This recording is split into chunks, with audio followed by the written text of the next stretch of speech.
Alright, so the officials for the new Kagurabachi chapter is out. And I am aware that there have been, leaks and fan translations before the officials release. But I decided to just wait for the officials before I decided to talk about it. I know I do the opposite for Black Clover, so when Black Clover leaks come out, I immediately release a video for that.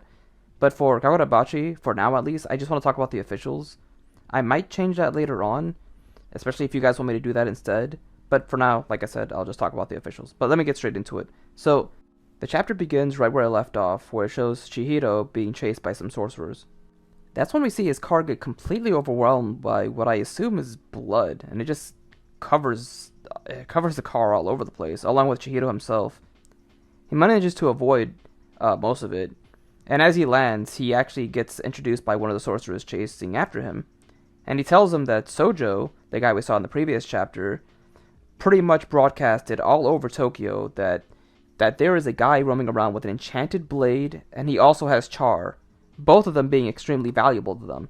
So basically, it's just one big manhunt, a bunch of sorcerers all over Tokyo going after this one guy and a little girl. So that makes things extremely difficult for Chihiro and Char.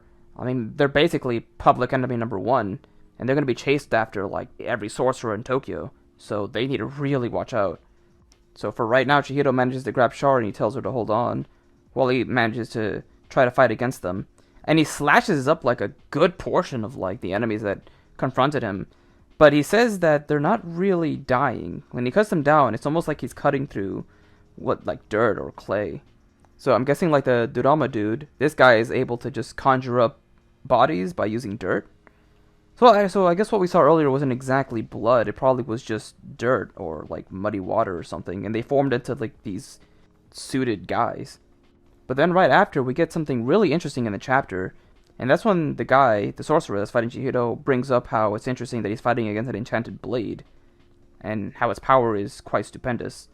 And he brings up the war, how, we knew before that the enchanted blades ended a war that happened long before Chihiro was born.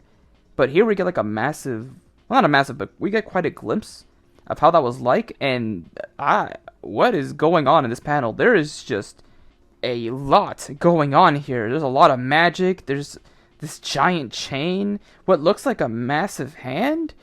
I can't tell. Lightning strikes. Crystals being forged from the ground. Dead body. And what the hell is going up in the sky? It looks like a massive bang? An explosion? The moon coming down? Some sort of weird Kamehameha? I don't know what the hell is going on here, but this looks like a lot of destruction.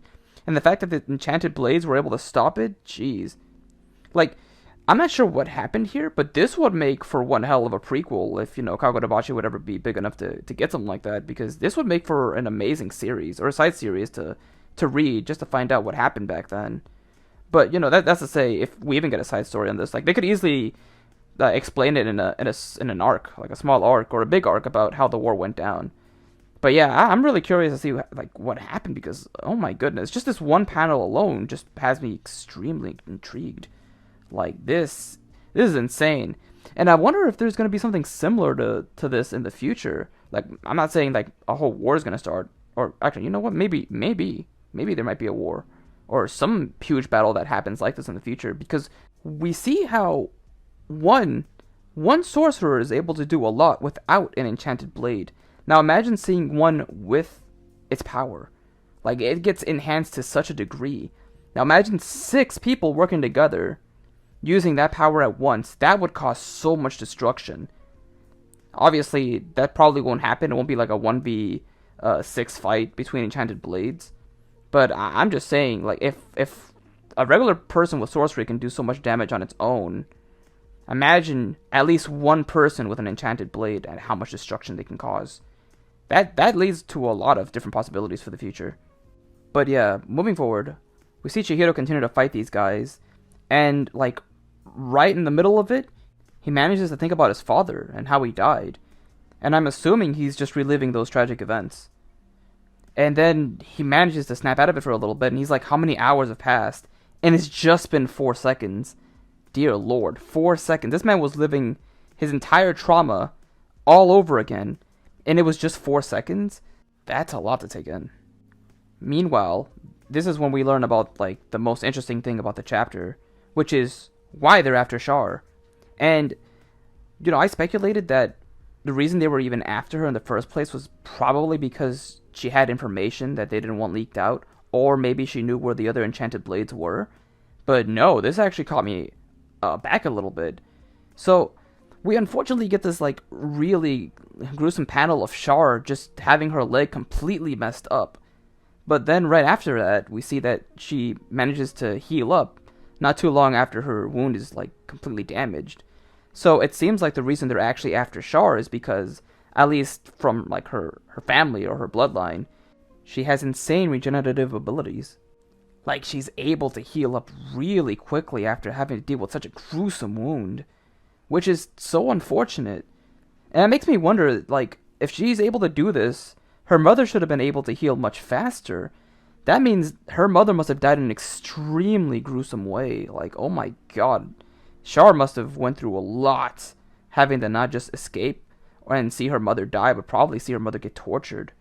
Like, this is just really sad.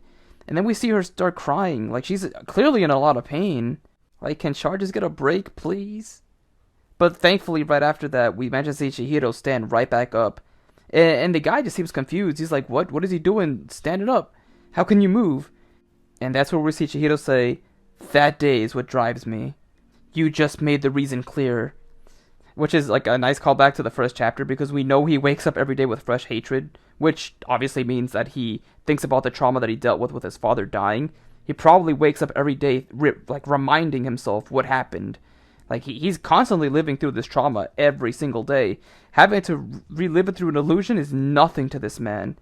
So right after, he just slices and dices everybody, and we get an amazing double spread of him doing so, which I know I say a lot, but the art is just, it's just clean.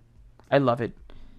Like, oh my god, the whole chapter, like even after that, when we see the dude's like, if you want the kid to live, you better, and then boom, his hand just gets chopped off, or his arm rather, and we see this like poor close-up of Char, like she's trying to close her eyes and not really see anything, but of course she gets saved and she starts to fall into the ground.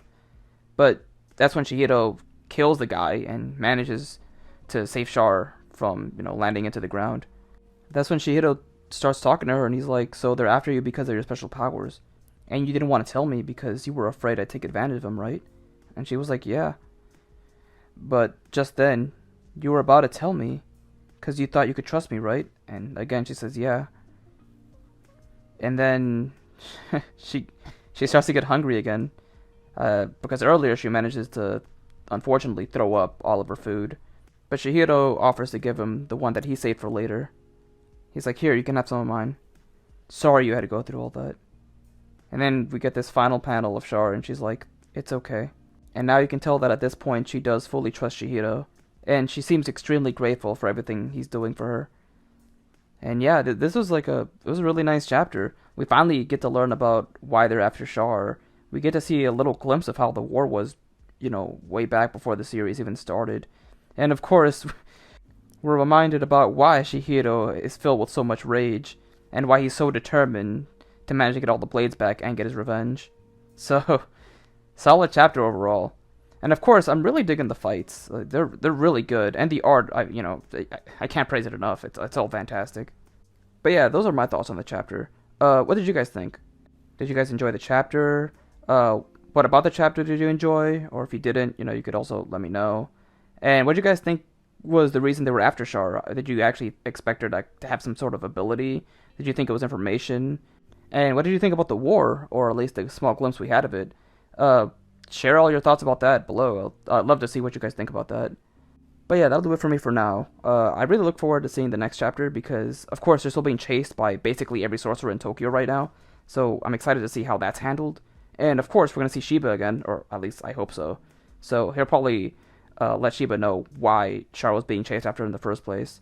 So seeing the three of them together and having to plan out what they do next will be fun to see. But yeah, and like I said, just leave a comment below and I'll try to respond as fast as I can and as best as I can. So that'll do it for me. Peace out and take care, everyone.